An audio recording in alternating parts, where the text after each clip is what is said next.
బాగుందండి, చాలా బాగుందండి అసలుకి. నేను చెప్తానండి. హాయ్ అండి, ఈరోజు మన ఇంటికి మన సబ్స్క్రైబర్స్ వచ్చారు, మంగళగిరి నుంచి వచ్చారంట. మరి అది చూసారు కదా అన్నయ్య గారు. నాకైతే సడన్ సర్ప్రైజ్ అండి అసలు వాళ్ళు అలా రాగానే. మరి మనం రేపు పెట్టే వీడియోలో పూరి కర్రీ అన్ని వీడియో చాలా బాగున్నాయి బట్టి ఇక్కడ వరకు వచ్చామండి మేము. ఇవన్నీ చూసి మాట్లాడి వెళ్దామని వచ్చాడు. చాలా బాగున్నాయి, చాలా టేస్ట్గా ఉన్నాయి. అన్ని రకాలు కూడా ఏది కూడా అసలు బాగా అనడానికి లేదు అసలుకి. అన్ని చాలా చాలా బాగున్నాయి. మీరు అన్ని చూడండి, చేసుకొని ఇంట్లో చేసి తినండి. ఇక్కడ కూడా మీరు వచ్చినా కూడా ఇక్కడ బాగా రిసీవ్ చేసుకున్నారు. థ్యాంక్స్ అండి. అసలు ఇంత దూరం వచ్చారు కదా మీరు. అదండి, రేపటి మన వీడియోలో పూరి కర్రీ పెట్టాలనుకున్నాం. సడన్ గా వారు వచ్చారు, ఇంట్లో ఏం పెట్టాలి అని ఆలోచిస్తున్నాగా పూరి కర్రీ చేశారు కదా, అదే వారికి పెట్టాను. మరి వారి మాటల్లో మీరు విన్నారు కదా, ఆ పూరి కర్రీ ఎలా ఉందనేది మీరు కూడా తప్పకుండా ఒకసారి ట్రై చేయండి. హాయ్ అండి, ఇవాళ మన వీడియోలో పూరి మసాలా ఎలా చేయాలో చూపిస్తాను. దానికోసం నేను ఒక 1/2 కిలో గోధుమ పిండి తీసుకున్నా, కొద్ది కొత్తిమీర, కరివేపాకు, ఒక 1/4 కిలో బంగాళదుంపలు, 2 చిన్న సైజు క్యారెట్ ముక్కలు, కొద్దిగా పచ్చి బఠానీ, ఒక 4 పచ్చిమిర్చి, 4 పెద్ద ఉల్లిపాయలు. ఇవండి మనకు కావాల్సిన పదార్థాలు. పూరి మసాలా ఎలా తయారు చేయాలో ఇప్పుడు మీకు వీడియోలో చూపిస్తాను. ముందైతే ఈ పూరి పిండి కలిపేసి పెట్టుకుందామండి, ఎందుకంటే ఇది ఒక అరగంట సేపు నానాలి కాబట్టి ముందే కలిపేసుకుందాం. ఒక స్పూను సాల్ట్ వేసాను, ఒక 10 మిల్లీగ్రాములు ఆయిల్ వేస్తున్నా. పూరికి తక్కువ ఆయిల్ వేసుకోవాలండి, లేదంటే చెక్కల్లాగా వస్తాయి పూరి. చూశారు కదా, ఈ పిండి కూడా మరీ హార్డ్ కాకుండా మరీ లూజ్ కాకుండా మధ్యస్థంగా కలుపుకోవాలండి, అప్పుడే పూరీలు మనకు చక్కగా వస్తాయి. పిండి లూజ్ అయితే ఆయిల్ లాగేస్తుందండి, గట్టిగా ఉంటే పూరి పొంగదు. అందుకు కాబట్టి మీడియంగా కలుపుకున్నాం అనుకోండి, చక్కగా సాఫ్ట్గా వస్తాయి పూరీలు కూడా.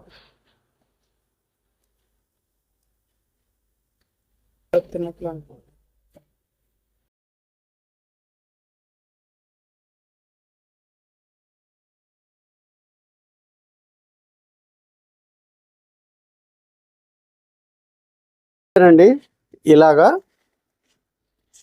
మీడియంగా, మరీ గట్టిగా కాకుండా పల్చగా కాకుండా ఇలా కలుపుకోవాలి. చూశారు కదా, దీన్ని ఒక అరగంట సేపు నీట్గా ఉండే ఒక తడి గుడ్డతో కానీ, లేదంటే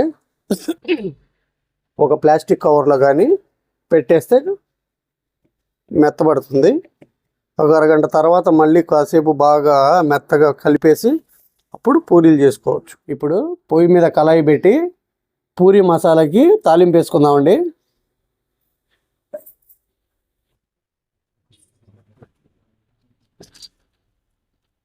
కొద్దిగా పచ్చిపప్పు, కొద్దిగా ఆవాలు, కొద్దిగా జీలకర్ర, ఒక 4 ఎండుమిర్చి,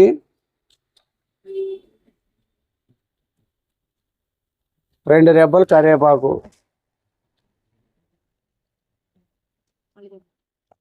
ఇప్పుడు మనం ఇలా సన్నగా తరిగి పెట్టుకున్న ఉల్లిపాయ, క్యారెట్, పచ్చిమిర్చి ఈ మొత్తాన్ని తాలింపులు వేసుకుందాం.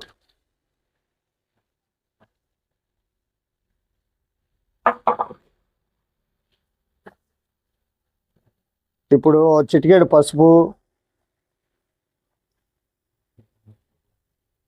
ఇందులోనే పచ్చి బఠానీలు కూడా వేస్తున్నాను. ఇందులో నేను వేసిన బఠానీలు ఒక 6 గంటలు నానబెట్టిన బఠానీలు అండి. ఇది అలా ముందుగా 6 గంటల ముందు నానబెట్టుకోవాలి. ఇప్పుడు కొద్దిగా సాల్ట్ కూడా వేస్తున్నాను. ఇప్పుడు ఇదంతా కలిపేసుకున్నాం.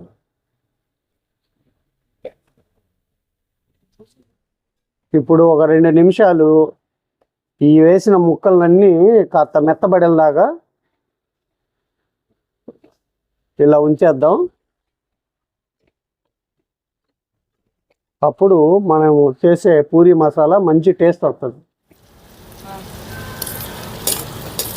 చూశారు కదండి, ఇలా 2 నిమిషాలు మగ్గబెడితే ఈ ఉల్లిపాయలు ఉన్న వాటర్ అంతా ఇలాగ వస్తుంది. చూశారు కదా, ఇదంతా ఉల్లిపాయలో నుంచి వచ్చిన వాటరే. ఇలాగ 2 నిమిషాలు ఉంచుకోవాలండి. ఉంచుకున్నాం కదా, ఇప్పుడు ఇందులో ఈ ముక్కలకు సరిపడినంత వాటర్ పోసేసుకుందాం.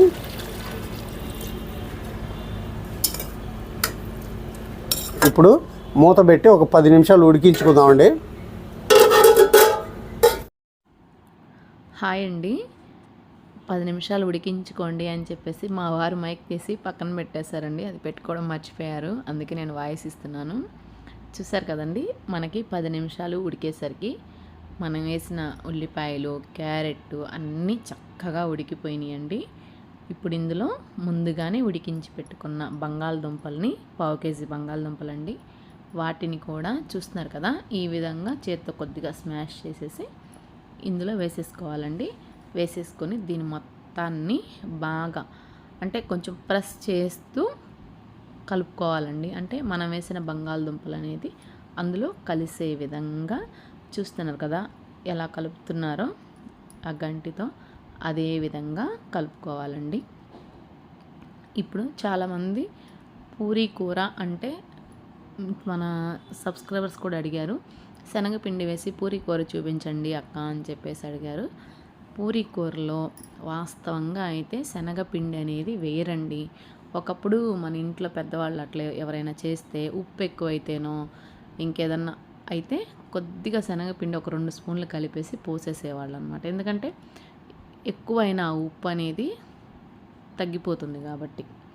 అంతేగాని మామూలుగా అయితే శనగపిండి అనేది పూరీ కూరలో వాడరండి. ఇవాల్టి రోజున పెరిగిన రేట్లకి, మెయింటెనెన్స్కి, వీటన్నిటిని ఇది చేసుకొని వర్కర్స్కి ఇచ్చే శాలరీస్ వీటంతా కంపేర్ చేసుకొని లాభాలు తక్కువగా ఉండడం వలన హోటల్స్లో ఏంటంటే పూరీ కూరలో శనగపిండి అనేది కలుపుతున్నారు, చాలామంది కలుపుతున్నారు. అందువల్ల శనగపిండి అనేది కలపడమే కానీ వాస్తవంగా అయితే పూరీ కూరలో శనగపిండి అనేది వేయరన్నమాట. మళ్ళీ చెప్తున్నానండి, పూరీ కూరలో శనగపిండి వేసుకోకూడదు. పూరీ కూర ఒరిజినల్ ప్రాసెస్ అయితే ఇదేనండి, ఇలాగే చేసుకోవాలి. మా హోటల్లో కూడా మేము పూరీ కర్రీ అయితే ఇదే విధంగా చేస్తామండి. అప్పుడే మనం తిన్నా కానీ ఎటువంటి ఇబ్బంది అనేది ఉండదండి. ఇప్పుడు చాలామంది బజ్జీ, నాకు శనగపిండి పడదు బజ్జీ తింటే అని ఎంతోమంది చెప్తూ ఉంటారు. మరి అలాంటప్పుడు అందులోనే సాయంత్రం పూట స్నాక్గా తినడానికే మరి మనం ఉపయోగించిన శనగపిండిని మార్నింగ్ టిఫిన్స్లోకి, అది మళ్ళీ పూరీ చేసుకొని పిల్లలు కూడా తినే దాంట్లోకి ఉదయాన్నే శనగపిండిని ఎలా యూజ్ చేసుకొని అక్కడ ఆ పూరీ కూరను తింటారు చెప్పండి? కరెక్టేనంటారా? మీరే చెప్పండి. కాబట్టి నేనేం చెప్తానంటే పూరీ కూరని మన వీడియోలో చూపించిన విధంగా మీరు ట్రై చేయండి. అప్పుడు మీకు తెలుస్తుంది శనగపిండి వేసి చేసిన పూరీ కర్రీ ఎలా ఉంది, ఇప్పుడు వీళ్ళు చేసి చూపించిన పూరీ కర్రీ ఎలా ఉంది అనేది తేడా ఏంటి, అసలు ఆ రుచి అనేది ఏంటి, ఎలా ఉంది అనేది ఆ టేస్ట్ డిఫరెన్స్ కూడా మీకు తెలుస్తుందండి. కాబట్టి అక్క శనగపిండి వేయలేదేంటి అని అడగకుండా ఫస్ట్ ఈ కర్రీని ఇదే విధంగా మేము చేసి చూపించిన విధంగా మీరు కూడా ఒకసారి తప్పకుండా ట్రై చేయండి. 100కి 200% మీకు నచ్చిద్దనే అనుకుంటున్నాను. ఇప్పుడు మనం పూరీ కూడా 1/2 అవర్ అయిపోయిందండి, పిండి కలిపేసి పక్కన పెట్టాం కదా. ఇప్పుడు ఆ పూరీ పిండిని మరొకసారి బాగా కలుపుకొని వాటిని ఈ విధంగా బిరడాలు తీసుకుందామండి. అంటే హోటల్లో అలవాటు అయిపోయింది వాటిని అలా అనడం. ఈ విధంగా ఉండలు చేసుకుందాము. చూసారు కదా, అన్నీ ఉండలు చేసి పెట్టారనమాట కలిపేసి. వీడియో లెంత్ అవుతుందని అదంతా చూపించలేదు. ఇట్లా ఉండలు చేసి పెట్టుకున్న తర్వాత ఇప్పుడు పూరీలు అనేవి చేసుకుందామండి. చూడండి ఎలా చేస్తున్నారో. రోజు 10 కేజీల పూరి ఇదే విధంగా చేత్తోనే చేస్తారండి మా వారైతే. మార్నింగ్ 3కి లేచి, ఇంకా వేరేది లేదు, నేను కూడా చేయనండి పాపం, ఆయన ఒక్కరే చేస్తారు.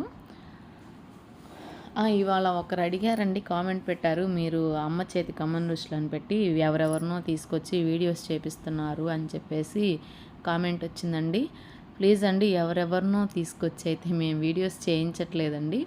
ఇక్కడ చేస్తుందైతే మా వారేనండి. మా హస్బెండ్ నేను చేసుకుంటున్నామండి. ఛానల్ పేరు ఏదైతే ఏముంది చెప్పండి. నాకు వేరే వాళ్ళు ఎవరినో తీసుకొచ్చి చేయించాల్సిన అవసరం లేదండి. All in one A to Z అన్నీ చేయడానికి మా వారు ఉన్నారండి. అండ్ కర్రీస్ కానీ, నాన్ వెజ్ ఐటమ్స్ కానీ, స్వీట్స్ కానీ, హోటల్స్లో టిఫిన్స్ కానీ, ఇట్లా ఏవైనా కానీ మా వారు ఒక్కరే చేయగలరండి.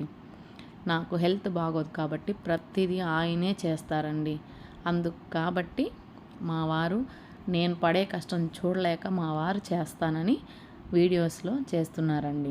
అది అంతేగాని ఇంకెవరినో మాత్రం నేనైతే తీసుకొని రావట్లేదండి. మళ్ళీ మళ్ళీ చెప్తున్నా, అలా తెలియకుండా అట్లా అనమాకండి ప్లీజ్ అండి. చూసారు కదండి, మన పూరీలు అయితే ఈ విధంగా చేసుకోవాలండి. ఇంకిప్పుడు మనం మొత్తం ఒకేసారి చేస్తారండి. అప్పుడప్పుడు కొన్ని కొన్ని అలా కూడా చేయరండి మా వారు.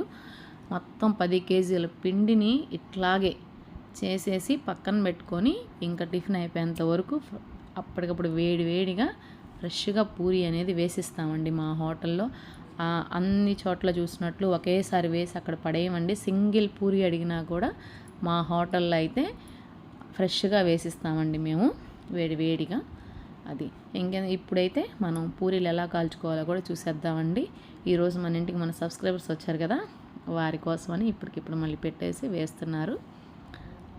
చూడండి, పూరీలు కూడా ఎంత బాగా పొంగుతున్నాయో చూసారు కదా. మా వారు చెప్పినట్లు పిండి అనేది అటు టైట్గా కాకుండా లూజ్గా కాకుండా ఇలా కలుపుకుంటే మనకి చేసిన ప్రతి పూరి పొంగిద్దండి.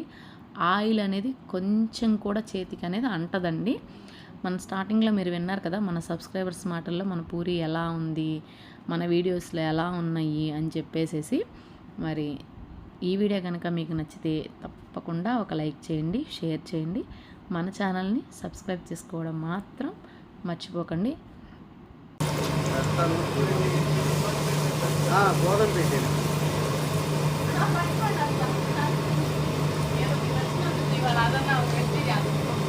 ఎప్పటి నుంచో అనుకుంటున్నాం పూరి చేయాలని. చేయడుకుంటారా? అక్కడ ఉంది చూడండి ట్యాంక్.